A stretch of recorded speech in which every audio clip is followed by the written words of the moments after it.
구독자 여러분, 안녕하세요. 제가 겪은 정말 무서운 일을 여러분께 소개하고 싶어서 이곳을 찾아와 사연을 올립니다.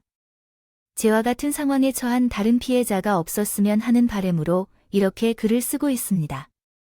일어난 사건을 너무 놀랐기에 마음을 가다듬고 이야기를 적어보겠습니다.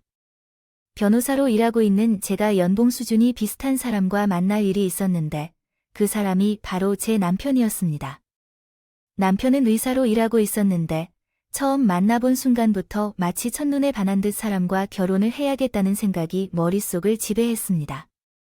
남편은 첫인상부터 너무 멋지게 생기고 있었으며 그의 직업이 의사라는 것도 있어 변호사인 제와 잘 맞을 것 같다는 생각이 들었습니다.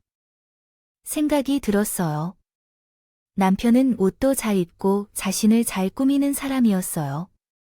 제 이상형은 자기 관리를 잘하는 사람이라는데 남편이 딱 그런 사람이었어요. 대학병원은 아니었지만 규모가 있는 2차 병원 내과에서 원장으로 일하고 계신 페이닥터라고 불리우는 직책이었어요. 월급도 꽤 괜찮았죠. 부가 조건도 잘 맞아서 남편과 확실한 만남은 없이 결혼 이야기가 나오게 되었고 결혼 준비를 시작했습니다. 결혼을 전제로 하여 만남이 이루어졌기 때문에 서로의 정도만 함께해도 좋았어요. 괜찮다고 생각한 이유는 우리 커플만이 아니라 대다수의 경우에 해당합니다. 결혼정보업체를 통해 만나면 결혼까지 걸리는 시간이 오래 걸리지 않을 것 같아요. 나는 남편과 결혼을 준비하는 동안 남편이 일하는 병원을 자주 방문하게 되었어요. 상대적으로 나는 소송권을 줄이며 결혼 준비를 시작했거든요. 내가 일하는 사무실이 유연하게 일을 할 수 있었고 그동안 연차나 휴가와 같은 것을 아끼고 있었기 때문에 가능했어요. 매일 열심히 일하던 나는 결혼 준비를 하려고 하니 대표님께서도 드디어 철의 여인이 시집을 가는구나 라며 제 편을 많이 봐주셨고 남편은 병원 진료를 참을 수 없거나 쉴 수 없었기 때문에 하루 종일 병원에서 입원해야 했는데 제가 여유가 좀 있어서 자주 병동을 방문했어요. 남편이 진료 중인지 검사 중인지 알기 어려워서 간호 스테이션에서 물어봐야 했지만 결국 남편을 만났어요. 제가 보니 내시경을 할 때도 있고 초음파실에서 진료를 할 때도 있어서 제가 계속 들어가서 기다릴 수 없었거든요. 또한 저도 최면이라는 것이 있겠죠. 간호사들도 제가 남편과 결혼할 사람이라는 것을 알고 있는데 매번 빈손으로 가기가 어렵겠어요. 고생하는 간호사 선생님들에게 잘 보이고 싶은 마음도 있고 조금 쉬어도 되겠다 하는 마음도 있어요. 간식을 준비하고 방문했어요.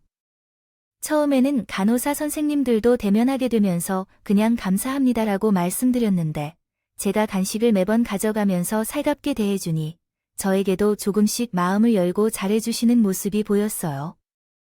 또 먼 곳에서 제가 보이면 먼저 인사를 해주시거나 말하지 않아도 내 남편이 어디서 무엇을 하고 있는지 알려주시거나 남편이 너무 바빠서 제가 기다려야 할 때 주위에서 말동무가 되어주기도 하면서 시간을 헛되게 보내지 않도록 도와주셨어요.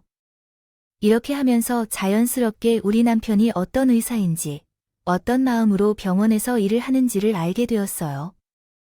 환자를 위하는 마음이 강한 분이라고 생각했죠. 간호사들도 칭찬을 멈추지 않으니까 제가 본 남편의 모습이 정말 진솔하고 참된 사람이라는 것을 깨달았습니다. 하지만 모든 사람이 저에게 호의적일 수는 없듯이 유난히도 저에게 매우 낯을 가리고 불편해하는 간호조무사 선생님이 한 분 계셨습니다.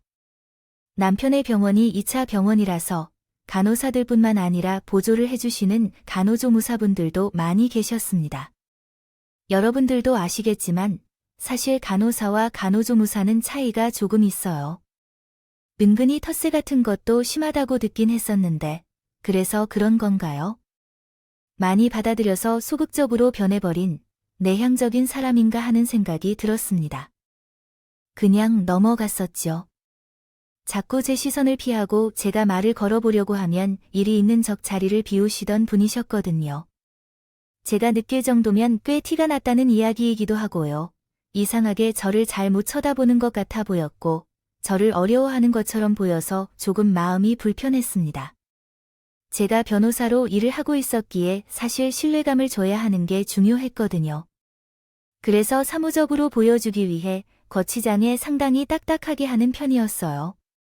신뢰감을 주기 위해서 무채색 옷을 즐겨 입었고 차가운 느낌의 액세서리들을 하고 다니기도 했고요. 제가 너무 딱딱하고 무섭게 보였던 것 같아요.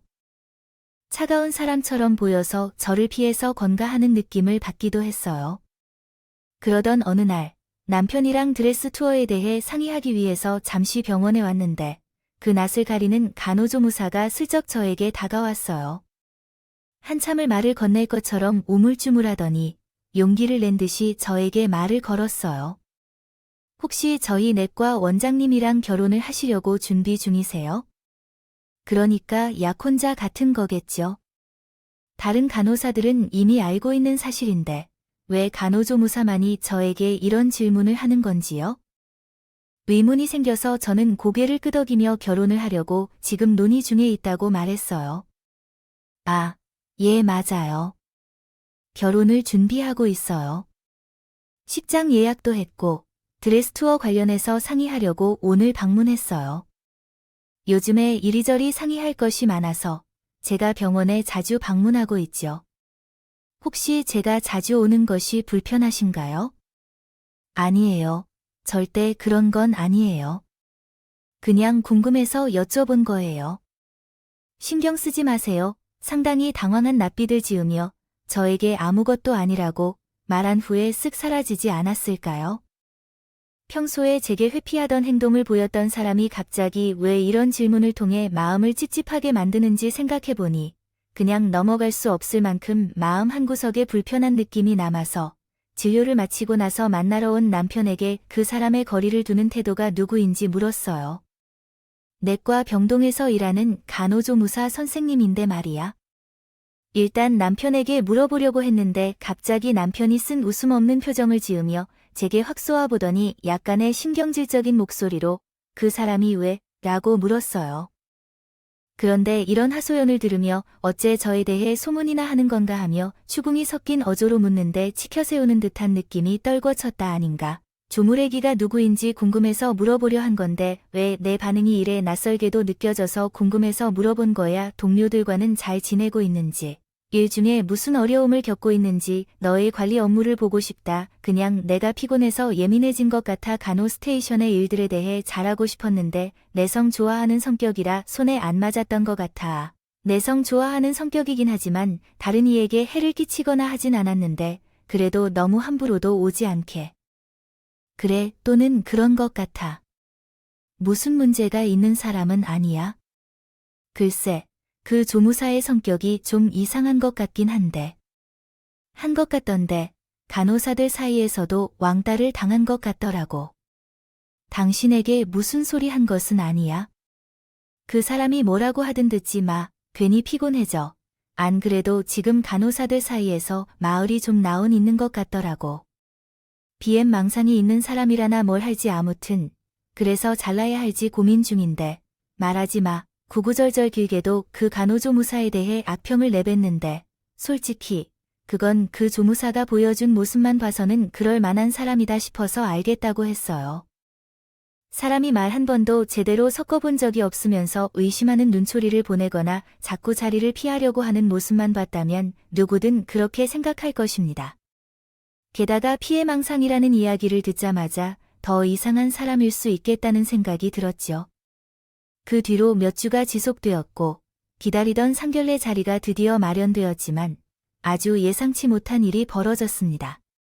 남편이 외동아들인 줄로만 알고 있었는데 상견례 자리에서 남편에게 아주 어린 동생이 하나 있다는 것을 알게 되었어요. 그 동안에는 저에게 아무런 말이 없어서 몰랐던 일이었습니다. 떡심하게 상견례 자리에 데리고 나오지 않았나 싶었어요. 나이가 겨우 12살 정도로 누가 봐도 초등학생인 아이가 앉아있어서 제 심장이 덜컥했지만 시부모님이 제게 남편의 어린 동생으로 소개를 해주셨어요. 의외로 남편의 어린 동생은 저에게 아주 상냥하게 인사를 하고 의례 있는 모습을 지속적으로 보여주었어요. 처음에는 말이 없어서 어리둥절했지만 어른들이 나누는 대화에 참여할 때는 끼는 게 아니라고 배웠다면서 다른 사람들과 이야기를 나눌 준비가 되었다고 하셔서 제 마음이 따뜻해지기도 했어요. 그가 12살 이하의 어린이라는 점에서 어쩌면 좀 발연기하는 것 같기도 했지만 저도 모르게 웃음이 터질 정도로 재치 있게 어른이 되려 했던 것 같아서 제가 기뻤었습니다. 옆에 얌전히 앉아서 밥을 먹는 그 모습을 보는데 음식을 먹는 자세와 씹는 모습이 정말 그렇더라고요. 형제라서 그런 건지 똑 닮았다는 생각이 들었어요. 누가 봐도 제 남편의 동생처럼 보일 만큼 애써서 바라보던 중 제가 농담을 던져서 시부모님에게 웃으면서 말했어요. 누가 봐도 남편의 동생이 아니라 아들 같다고 해도 믿을 만하죠. 나이 차이도 25살 정도밖에 안 나니까 속이려면 충분히 속일 수 있겠죠. 그러자 남편이 제 말에 맞장구를 쳐주며 자기 친구들도 그런 소리를 한다면서 웃음을 보였어요. 그런데 시부모님이 숟가락을 탁 내려놓으시고 정색을 하면서 어디 가서 그런 소리 하지 말라고 말씀하셨어요. 매섭게 이야기를 하시더라도 순간 우리 부모님도 당황하시고 저 역시 너무 놀라고 상견례 자리 분위기가 갑자기 차가워졌습니다. 저는 엄연히 도련님이지만 누가 누구의 아들이라는 소리를 하며 덧붙였어요. 그 후에는 앞으로 조심하겠다고 말을 하면서 어색하게 다시 식사를 이어갔어요. 너무 과하게 반응하는 건 아닌가 싶긴 했지만 어떻게 보면 신뢰가 되는 말일 수도 있겠다 싶어서 조용히 있었습니다. 사실 우리 부모님은 평생 그저 평범하게만 살아온 분들이었어요. 정말 일반적인 가정과 다름없이 평생 회사원으로 일해오신 아버지의 집에서 자식들을 돌보며 어머니는 그저 우리 가정은 평범한 가정입니다. 저는 변호사가 되었다고 해서 특별한 대우를 받거나 생활비를 요구하는 일은 없었어요. 상견례 자리도 모여서 식사를 하는 정도로 생각했는데 시부모님이 개인 병원을 운영하시는 의사이시고 시어머니는 간호사 출신입니다. 시부모님은 결혼하기 전에 병원에서 만나 결혼하셨고 아들이 의사가 되어 의사 가문의 전통을 이어가길 원하셨어요. 따라서 다른 직업을 선택하는 것은 고려하지 않았습니다. 안 해보셨대요. 가 무슨 뜻인지 명확하지 않기 때문에 원문의 내용에 기반한 한국어 문장을 생성하도록 하겠습니다. 그 순간 시아버지께서 이런 말씀씨를 하셨습니다. 우리가 변호사 며느리를 얻게 되어서 얼마나 다행인지 몰라요. 그동안 결혼정보업체에서 우리 아들에게 많은 여자들이 매칭해 주었는데 다들 평범한 직업이었거든요. 어떤 말도 안 되는 평범한 직업을 가지고 있으면 며느리가 들어오면 어떻게 하려고 할 뻔했을 거예요. 대기업 다니는 게 중요한가 봐요. 우리 아들은 의사니까 며느리는 어떻게 되어야 할까요? 시부모님 두 분도 그렇게 말씀하셨는데 저희 부모님께서는 어떻게 대처해야 할지 몰라서 웃으시며 상황을 회피하려 했습니다. 딱 예민한 문제일지 모르는 얘기를 꺼내시더라고요. 보다시피 우리 집에는 막둥이가 하나 있습니다. 막둥아 사도 너무 신들께 인사드리고 형순일 뿐인 사람에게도 인사드려야죠. 그래서 말이 없었던 도련님이 일어나 꾸벅 인사하는데 초등학생이지만 초등학생답지 않아 보여서 사실 짠해하는 마음이 들기도 했어요. 어릴 때는 천진난만하게 사는 것이 좋은데 너무 시부모님들께서 도련님을 억압하고 키우고 계신 건 아닌지 생각이 들기도 하더라고요. 하지만 진짜 문제는 그게 아니었어요. 다른 곳에서 문제가 있었습니다. 아, 이제 우리는 다 안 읽어서 이렇게 된 거예요. 얼마나 더 할 수 있을지 모르겠고 그 은퇴를 할 시기인데 막내가 고작 12살밖에 되지 않아 걱정이 많은 것 같군요. 앞으로는 너희 부부가 책임지고 지원을 좀 해주었으면 좋겠습니다. 그 말이 무슨 날벼락처럼 느껴져서 바로 반문을 했는데 시어머니가 뒤에 이어서 말을 하시더라고요. 우리 막내가 대학을 가려면 앞으로 8년이나 남았는데 그때쯤이면 우리도 은퇴하고 집에서 쉴 시간이겠죠. 노후 준비도 사실 빠듯하게 느껴지는데 그때까지 우리가 무슨 돈이 있어서 막내를 돌볼 수 있겠나요? 대학 등록금도 그렇고요. 취업 준비를 하면서 생각해보면 이 돈이 만만치 않게 소비될 텐데도 그래도 의사 아들과 변호사 며느리가 좀 도와준다면 수월해질 것 같다고 생각했습니다. 그러더니 순간 우리 부모님도 반대하시는 듯 말씀하셨어요. 적당한 지원은 할 수 있을지 모르겠지만 우리 자녀들도 키우고 앞으로 집도 사고 노후 준비도 해야 한다면 정말 돈이 부족할 것 같지 않겠습니까? 아무리 그래도 의사와 변호사라고 해도 자녀를 키우면서 막내에게 지원해주지 못할까 두렵군요. 월급을 합치면 대체로 사회초년생의 연봉 수준이 되겠지만 마치 당연한 듯하게 말씀하시는 것에 대해 저희는요. 부모님과 나 모두 말할 것이 없었어요. 어쨌든 상견례 자리에서 도련님에 관한 문제가 더 이상 진전이 없어서 자연스럽게 다른 대화로 넘어가게 되었고 결혼 준비에 속도를 내기 시작했습니다. 결혼식 날짜까지 정했고 청첩장을 보내기로 했어요. 청첩장에 쓰여 있는 제 이름 3글자를 보는데 정말 마음이 이상했어요. 저는 사무실 직원들과 친구들, 할 일이 없어서 일일이 만나서 청첩장을 전달했는데 남편은 청첩장을 돌리는 것인지 미리 많은 것을 하는 것인지 모르겠더라고요. 당연히 남편이 병원에서 일하는 간호사분들께도 청첩장을 주었을 거라 생각했는데요. 남편에게 물었더니 왜 그런 일을 해야 하냐고 하더라고요. 저는 너무 당황해서 남편을 가만히 쳐다봤더니 남편은 머리를 극적이면서 자기 결혼하는 거 다 아는데 올 사람은 오겠지 뭐 라고 했어요. 그래서 이건 안 돼 라고 생각해서 남편 병원에 찾아갔어요. 거기서 청첩장을 간호사 선생님들에게 하나씩 전해줬어요. 그런데 낯을 많이 가리던 간호조무사 선생님은 보이지 않았어요. 우리가 어디를 뒤져봐도 찾을 수 없었죠. 그래서 다른 선생님 한 분을 잡고 낯을 많이 가리던 조무사 선생님은 어디로 갔는지 아시나요? 라고 물어봤더니 그 선생님은 심지어 저에게 대꾸조차 하지 않았어요. 해주시더라고요. 아, 그 간호조무사는 일을 그만두셨어요. 며칠 됐는데 얼마나 됐더라. 뭐 개인 사정이라고 사직서를 내시더니 다음 날부터 아예 안 나오셨어요. 인수인계도 안 해놓고 가서 다른 선생님들이 다 화내고 난리도 아니었어요. 그렇게 무책임하게 가면 안 되는데 그렇게 이야기를 하는데 그 간호조무사가 진짜 이상한 사람이었던 건지 뭐였는지 다들 아무런 관심도 주지 않더라고요. 저는 아무리 그래도 같이 일하던 동료였는데 이렇게까지 관심을 가지지 않을 수가 있나 싶었지만 어디나 문제가 있는 사람은 있으니까 하고 넘어갔어요. 아무튼 우리 부부는 많은 하객들 사이에서 축하를 받으며 결혼식을 잘 축하받고 있었습니다. 신혼여행을 떠나 남태평양 바다가 한눈에 보이는 휴양지에서 푹 쉬다 돌아올 때까지의 계획이었습니다. 두 사람이 열심히 꾸민 신혼집에 들어가 꾀를 베는 신혼생활을 시작했어야 했는데 남편도 의사이고 저도 변호사여서 서로 바빠서 결국 남편도 저도 바빴어요. 결혼을 준비하느라 미뤄두었던 모든 일들이 한꺼풀 벗겨지는 듯 밀려오면서 저녁 늦은 시간까지 서로 얼굴을 마주하는 게 전부였습니다. 하지만 결혼을 했고 안정된 가정이 생겼다는 사실 자체가 서로에게 위로가 되어준 듯해서 기분은 나쁘지 않았어요. 텅 빈 집이 아닌 불이 켜진 집으로 돌아가 퇴근하는 게 엄청 큰 위안이 되었습니다. 그랬구나 결혼에 대해 다들 생각하게 되어서 새로운 삶의 시작을 하게 된다는 마음을 품게 되었고 새 인생의 두 번째 장을 시작한다고 생각했죠. 그렇게 생각하던 어느 날 저는 일하는 변호사 사무실로 투서와 같은 서류가 도착했습니다. 송사 관련 문서였는데 피해자가 합의금을 받고 소송이 중단된 사건이 병합되어 온 것이었습니다.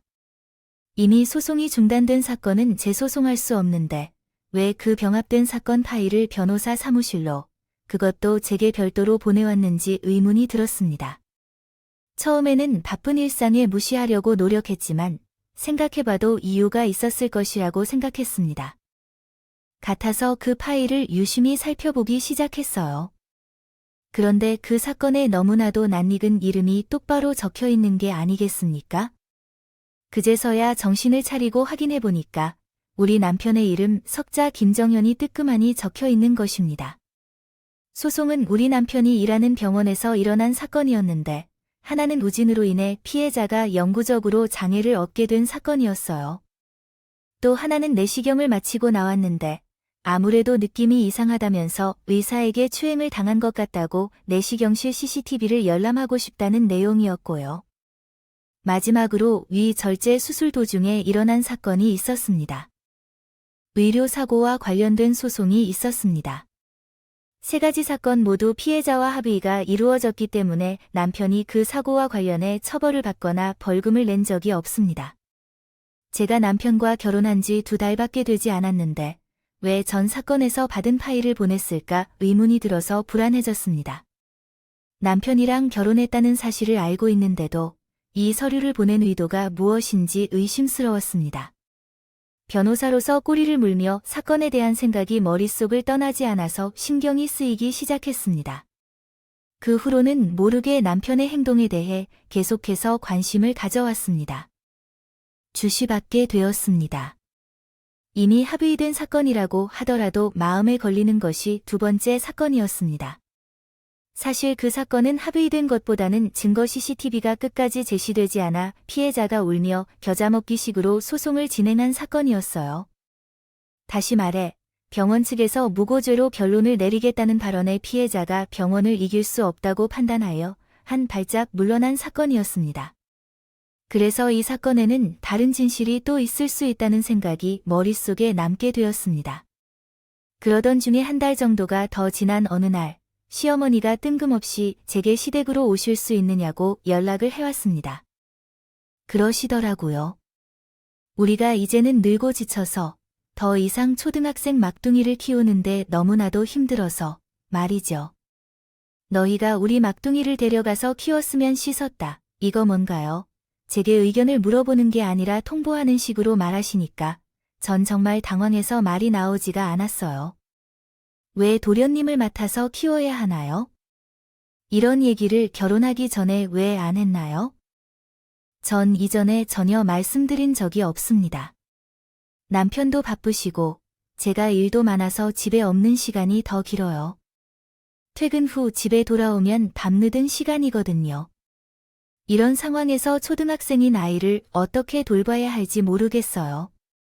우리 아이는 혼자 식사를 할 수 있는데 그냥 냉장고에 반찬만 채워놓으면 돼서 걱정이 덜하거든요. 어쩔 수 없이 강남에 있는 학군이 좋은 집에 살고 있지만 아이가 의사가 될 아이니 데려다 키워야 한다면 집에서 키우던 개조차 이런 방식으로 대한다는 것 같아요. 시어머니가 제게 말씀하면서 물건을 던지는 것 같은 느낌이 듭니다.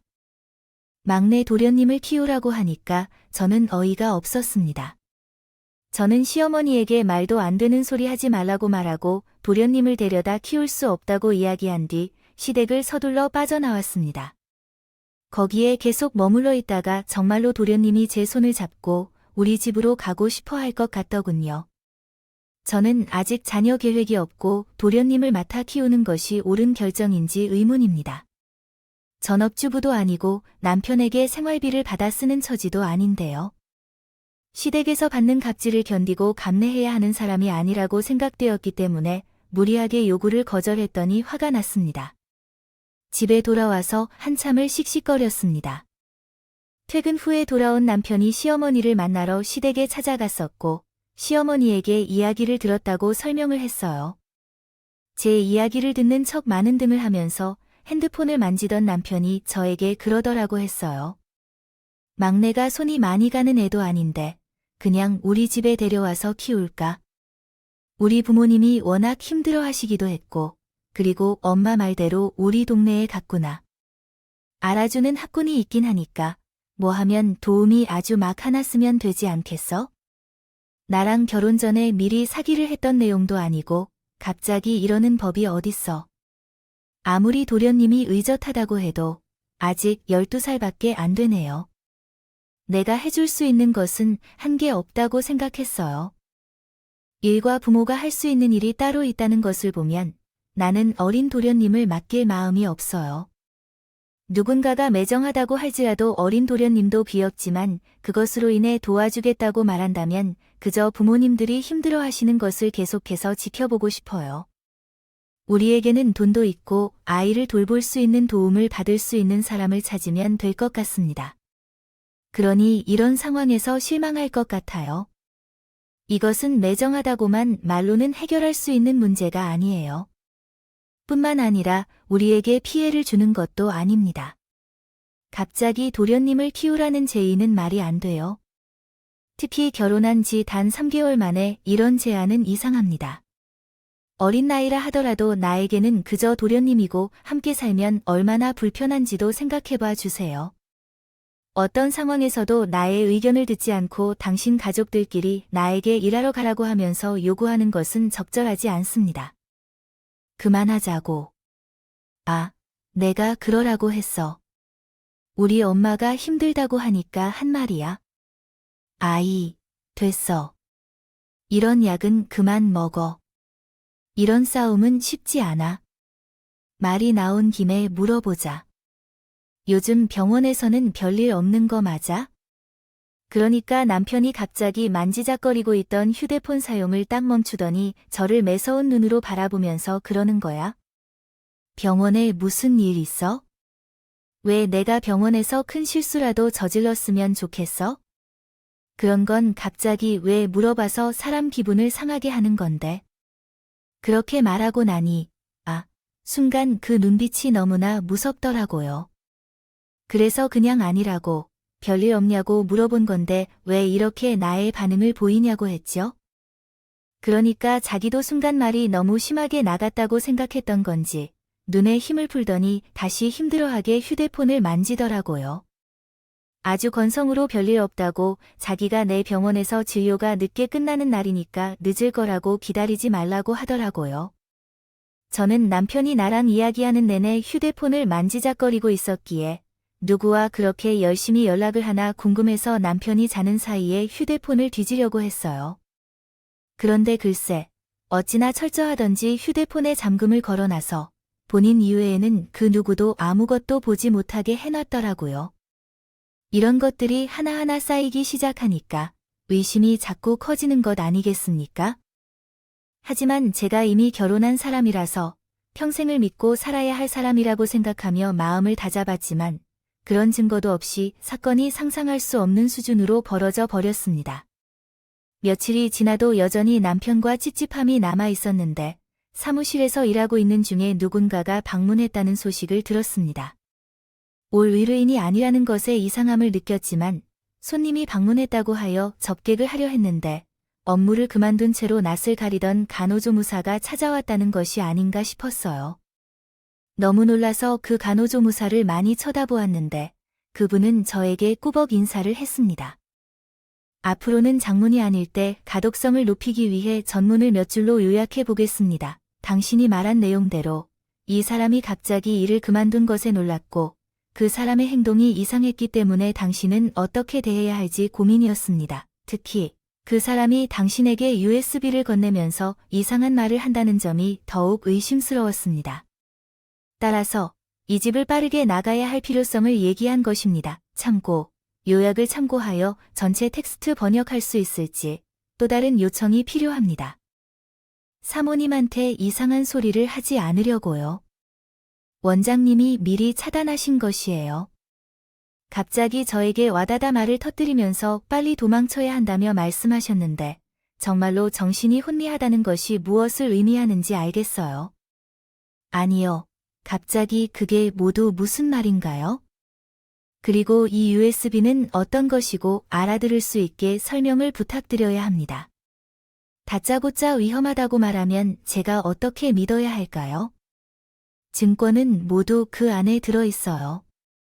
여기 오는 것이 들키면 결코 안 돼요. 저는 감시 당할 수도 있어요. 시간이 없어서 자세한 설명을 못 해드리지만 그 USB를 열어보시면 이해하실 겁니다. 꼭 원장님께 들키지 않도록 확인하세요. 제가 변호사이기 때문에 믿을 만하다고 느끼는 일이라면서 두 번 다시는 자신을 찾지 말라는 말과 함께 황급하게 사라지는 일이 아닐 것이라고 생각했어요. 그때 마음이 혼란스러웠죠. 그것은 병원 직원들이 말하길 사회 부적응자의 문제가 있는 피해망상이 가득한 사람일 수 있다는 것을 말하면서 갑자기 자신을 쫓고 있다고 말했기 때문이었어요. 누가 그 말을 신뢰하고 USB를 열어볼 수 있을까요? 누구의 말을 믿어야 할지 심사숙고하던 중 용기를 내기로 결심했습니다. 사무실의 보안이 철저하다고 생각해서 바이러스에 감염될 일은 없을 것 같았고 그 USB의 내용이 궁금했기 때문이었죠. 일단 사무실 컴퓨터에 앉아서 오래 고민을 하다가 컴퓨터에 연결하여 파일을 열어보았더니 폴더가 아주 체계적으로 정리되어 있었습니다. 연도와 날짜별로 정리되어 있는 것을 보고 어떤 일이 있었는지 의심이 들었습니다. 이런 생각에 마음이 조급해져서 파일을 열어보았더니 정말 겁이 나서 USB를 뽑아 경찰서에 바로 달려갔습니다. 경찰서에 도착해서 형사들에게 USB를 가지고 수사를 요청했더니 변호사 배지를 착용한 저가 나타나 혼란스러웠습니다. USB를 건네준 것이 의아했어요. 일이 보통이 아닌 것 같다는 직감이 들었던 순간 내가 보는 앞에서 형사들이 파일을 열어보기 시작했습니다. 그 안에는 상상조차 할 수 없는 파일들이 들어있었는데 남편의 병원에 있는 내시경실 CCTV와 진료실 CCTV가 바로 들어있었어요. 소리도 깔끔하게 모두 녹음되어 있었고 형사들과 나는 그 파일들을 하나하나 확인하면서 온몸에 소름이 돋는 느낌을 경험했습니다. 그곳엔 남편이 의료사고를 당한 모든 장면과 현장들이 담겨 있었어요. 내시경실에서는 간호사들과 함께 깔깔거리는 장면도 담겨 있었습니다. 환자를 희롱하는 장면들이 있었고 약을 잘못 처방하여 신작을 망쳐버린 환자의 차트도 스캔되어 포함되어 있었고 위 절제 수술 중의 환자가 쇼크를 일으켜 남편이 그냥 대충대충 하자고 하여 안일하게 대처한 모든 영상들이 담겨 있었습니다. 저의 소송 취하권은 그 사건에 관한 영상뿐만 아니라 다른 피해자들의 사건 영상까지도 모두 포함되어 있지 않을까요? 경찰도 확인한 후 이것은 그냥 넘어갈 수 없는 사안이라고 판단하여 본격적으로 수사에 착수할 것이라고 말씀하셨습니다. 이런 영상 속에서 가장 충격적인 부분은 무엇인지요? 현재 상황에서 내시경실도 수술실도 아닌데도 손이 떨려 미치겠네요. 도련님이었던 줄 알았던 남편의 남동생의 시댁에서 만난 그 막둥이가 결국은 남편의 아들인 것을 알게 되었습니다. 이게 정말 말도 안 되는 상황인가 싶었습니다. 남편의 진료실 CCTV 영상을 확인하는 과정에서도 제게 모르게 소리를 지르고 말았어요. 어째서 온 가족이 쟤를 속여 한 속임수를 꾸민 것일까요? 그래서 전 도련님이 아닌 남편의 사생활에 관련하여 자신을 속인 것일까요? 남편은 20대 중반 때 별다른 일 없던 여자를 만나 사고를 쳐 아이를 낳게 되었는데 그 여자에게는 의사가 되면 바로 결혼하자고 했다고 합니다. 남편이 꾸준히 속여왔다고요. 그는 의대생이었고 의사 면허가 있는 시절에 벌어진 일이었기 때문에 순진하게도 여전히 남편의 거짓말을 믿고 기다리고 있었습니다. 혼자 아이를 키워나가면서 남편의 후속 조치까지 해야 했으며 그 과정에서 대학을 그만두고 아르바이트를 하면서 힘들게 살아왔습니다. 남편은 의사가 되자마자 결혼할 것이라 약속했으나 결혼을 미루다가 결국 하지 않았고 여자를 모르쇠라고 일관했습니다. 그러나 여전히 그 여자는 남편을 기다리며 힘들게 기다렸지만 남편은 그 사이에 다른 여자를 만나 결혼정보업체에 등록까지 하면서 연락을 무시했습니다. 양육비까지 전혀 주지 않자 여자는 더 이상 남편을 기다려봐야 할 가치가 없다는 것을 느끼고 아이가 10살이 되었을 때 애를 데려가라며 난리를 친 거예요. 병원까지 찾아와서 남편이 진료실에서 소리를 지르며 난동을 부렸고 저한테 덜렁두고 사라지게 되었습니다. 이 모든 사건은 진료실 CCTV에 찍혀 있었고요. 결국 아이를 막내 동생으로 속여 시댁에서 키우게 된 셈이었어요. 시댁에서는 남편의 구박덩어리인 사생활을 남편이 저와 결혼한 직후부터 날 떠넘기려고 가전수를 쓴 셈이었어요. 시댁에서는 남편의 발모가지를 잡는 짐덩어리로 대하며 그 이상 그 이하도 아닌 취급을 받고 있었답니다. 정말로 사람은 겉으로는 멀쩡해 보여도 속이 다를 수 있다는 사실이 너무 끔찍하게 느껴졌습니다. 머리가 어지러워졌고 남편은 모든 것을 알고 있음에도 모르는 척하며 저를 속이고 기만했습니다. 제게는 정말 아무것도 눈치채지 못하고 심지어 간호조무사가 진료실에서 발생한 소란에 있어서 그 CCTV를 복사하고 보관하는 것을 알게 되어 그 의도 자체가 순수하지 않음을 느꼈습니다. 그래서 어떤 더 많은 것을 숨기고 있는지 생각하게 되었습니다. 수사를 통해 간호조무사의 연락처를 알게 되었고 저는 여기서부터 시작이라고 생각했습니다.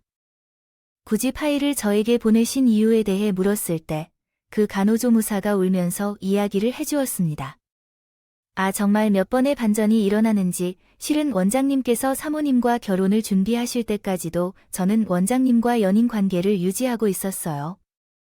저랑 결혼한다는 약속까지 다 해주신 상태에서 갑자기 다른 여자와 결혼하기로 하셨다는 소식에 얼마나 놀랐는지. 이게 뭐 하는 짓이냐, 왜 갑자기 다른 여자와 결혼을 하겠다는지 따져 물었습니다. 저랑 남편이 결혼하기 직전까지도 연인 사이였다고 말씀하더군요. 결혼까지 약속했는데 갑자기 저와 결혼하겠다고 했다고요? 미친놈. 아니에요, 정말. 제가 따지자니까 그러더라고요. 변호사랑 간호조무사랑 같은 급이라고 하더라고요. 어디서 간호조무사가 병원 원장 와이프 자리는 우리냐고요.